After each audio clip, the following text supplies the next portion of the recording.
I really love Andy in this episode. I feel kind of bad that we kill him.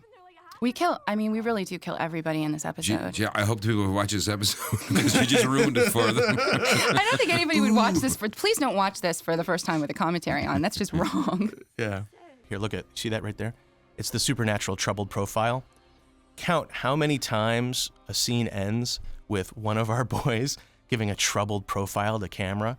It's like actually a great game. Like, because that's why. And then they look off into the distance, and then they look troubled, and then we go into the next scene. I swear, if they gave out Emmys and dudes looking at each other. Right. Think, Sam, think. Wow. Look at that, searching. Yes, I'm sorry. Look at Mish. Look how cute. I love him. I love him. Who doesn't?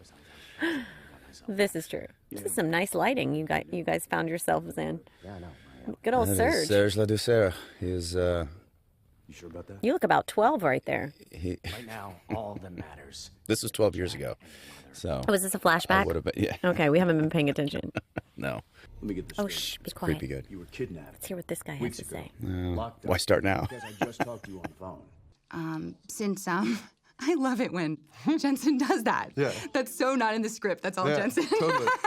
That's a beautiful being in the room for real thing he's doing as an actor. Yeah, Jensen, he's a good actor.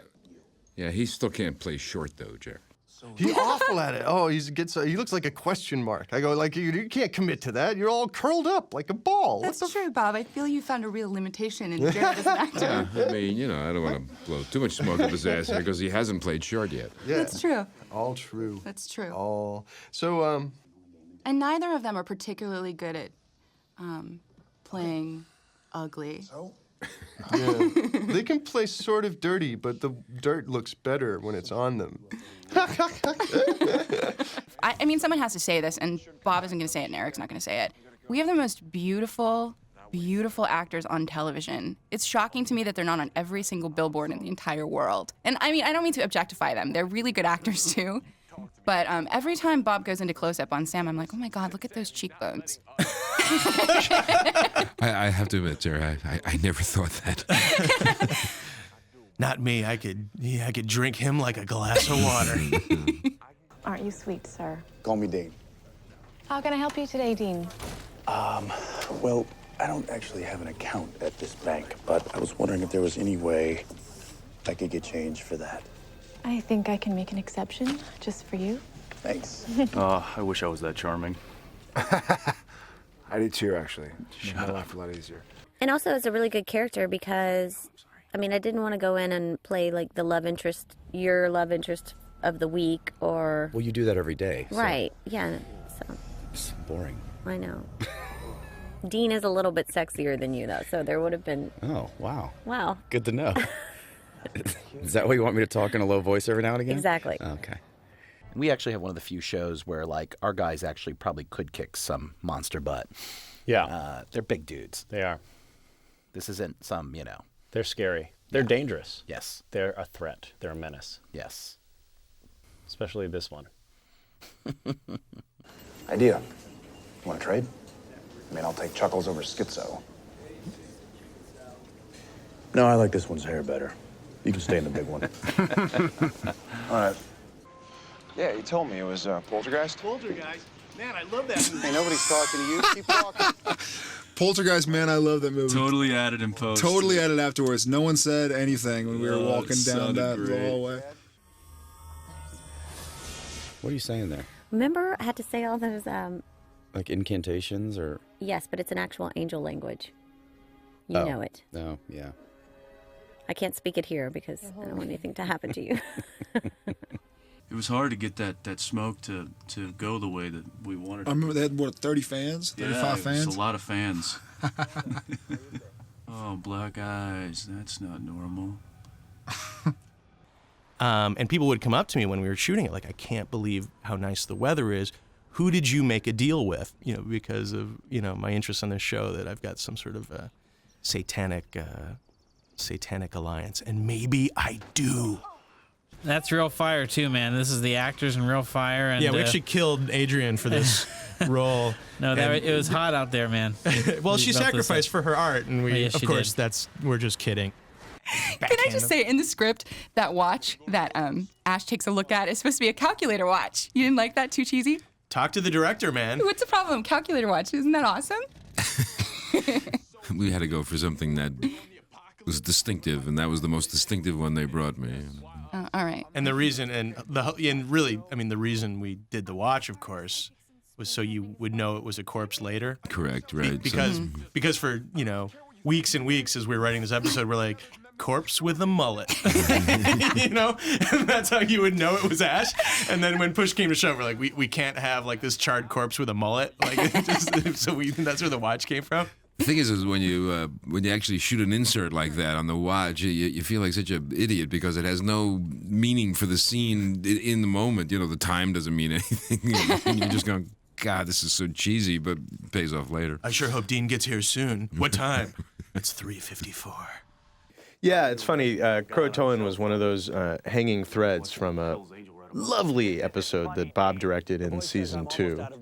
And we never really dealt with it again, and it always kind of bothered me in the writer's room because I was like, when are we ever going to pay off Croatoan? It was this whole mystery virus, and we totally... And everybody was so on their seat. They were just waiting to know what's going to happen. Behind Kripke going, what about the demon virus from season 2? Well, and welcome to my OCD. That, I really cared. And so on a dry erase board of all the issues left to deal with on the show, one of them was Croatoan. And people would come in and they'd be like, good morning, Eric. And I'd be like, what about Croatoan?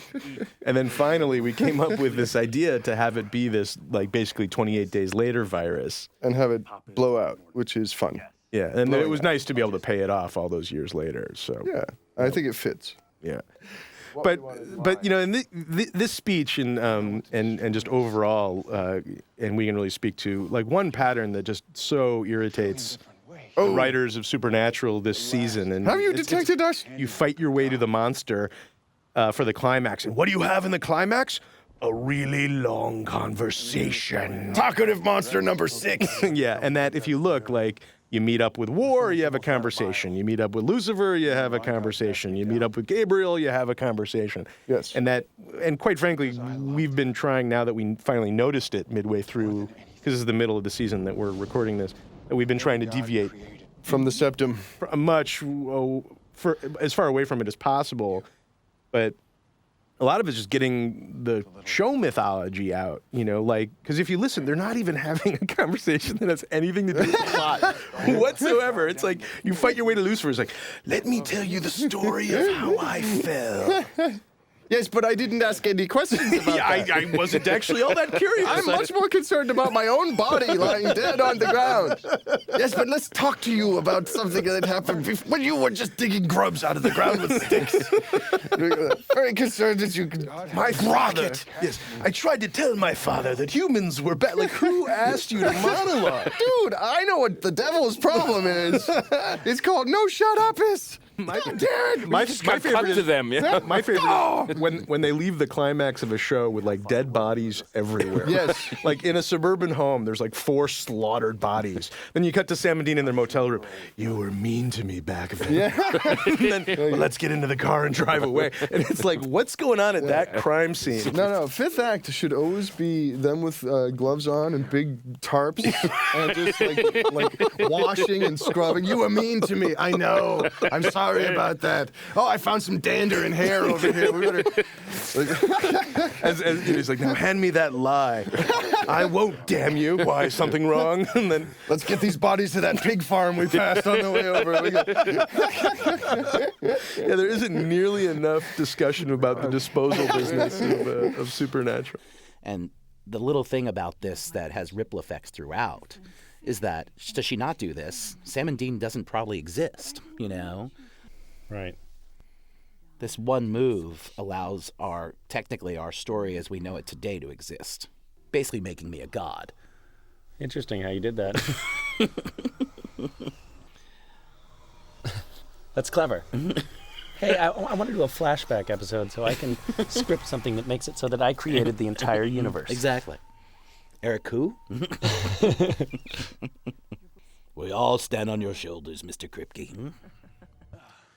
This is, by the way, one of our favorite actors, who we didn't kill, Jim He's Beaver. too good to kill. He's too good to kill. My favorite, I think that we have an episode where he opens the door to his own house in the middle of the night or something, and he's wearing a coat and a baseball cap, or a trucker cap, like in his house. Like he sleeps in that trucker cap. Oh, I was going to say, I thought you were going to say, and nothing else? No. You just wouldn't recognize him if he weren't wearing that hat. Yeah, Jim's game. I don't think he's that game. But The thing I like about Rachel's interpretation of this demon is that she just always looks so annoyed. Ugh, they're shooting me with bullets. She just always plays things like she's waiting for everyone else to catch up, which I find delightful. Hey, can you lift this? I also like how Misha looked annoyed when has to lift the anvil. Again, if I have to I've lifted so many anvils this week. It's getting ridiculous at this point.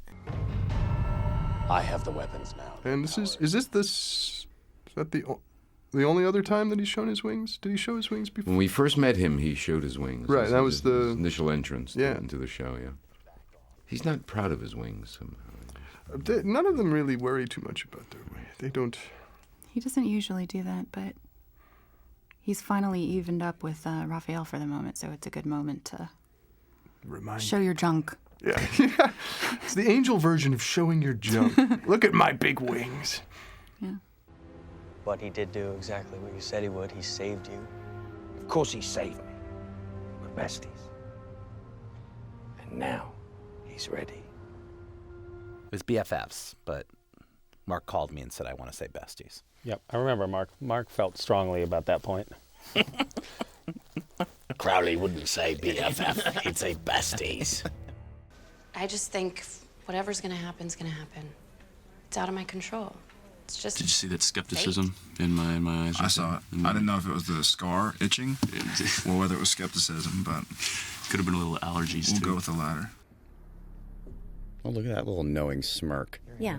Most people get scared when Lucifer shows up. Back at you. You seemed I'm not interested. scared of anyone. Real life. All right, calm down. Or- Let's take it easy.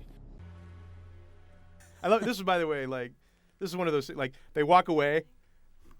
Like, he just pimped his soul to a demon. Why isn't the kid like, demon? Wait, what? Like, wait, you're only 2 feet away. And then they come back and he's like, I just heard you over there. My God, what did you say? So real quick, just watch how his sheriff's arms keep moving. They're out, they're in.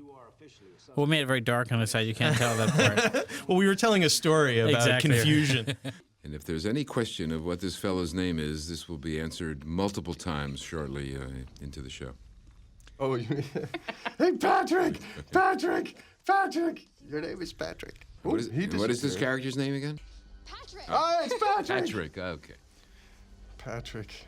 I forgot it. What is it again? And then Patrick just vanished. Oh, Patrick had vanished. Patrick. I think this is the first time we ever did a scene in a nighttime graveyard. Wait, no, that's not right. We like plaid on the show, by the way. Can't tell. It just happened to be that before the show started, someone found a warehouse of plaid garments, Yes. and we just made the commitment then. Yes, I think that's what it was. I think We were really lucky that Jensen's cut on his forehead healed so well because pretty much by the second episode. Right. Yeah. Pretty much immediately after this episode. Sam was worried about him for a while. So. I know he was. Did the folks know how it healed so quick? It's that magic network cream that they give us, isn't it? Right. Yeah. And I applied on him every night, every That's morning right. before I went to sleep. Just a nice little application. Kiss on the forehead, and you were off to bed. I remember shooting that scene over the car as the day I told everybody on set that we were pregnant. I remember telling people that You and I were pregnant? Yeah, that we were. That's disturbing. But how much richer is your life now that you've met me? I mean, millions of dollars. Right? Oh, wait, what? Say, richer like that quality. I hate you. No, my life has definitely changed since I met Jensen. I'm so happy as a person just knowing that I'm not him. Your cup runneth over, man. My cup runneth over. Sorry, Sam. I hate when they fight. I hate it when they fight. I'll also say if you want to end an episode feeling great, no matter how the episode ends, and like very classy, this music really helps. Every episode should end with this music, I feel. Make us all much more well-rounded and cultured individuals. I know I feel better for having listened to it. You do. I feel smarter. You feel smarter, that's right. Also, a lot of people don't know this. Misha plays every instrument and also scored the whole thing. That is true.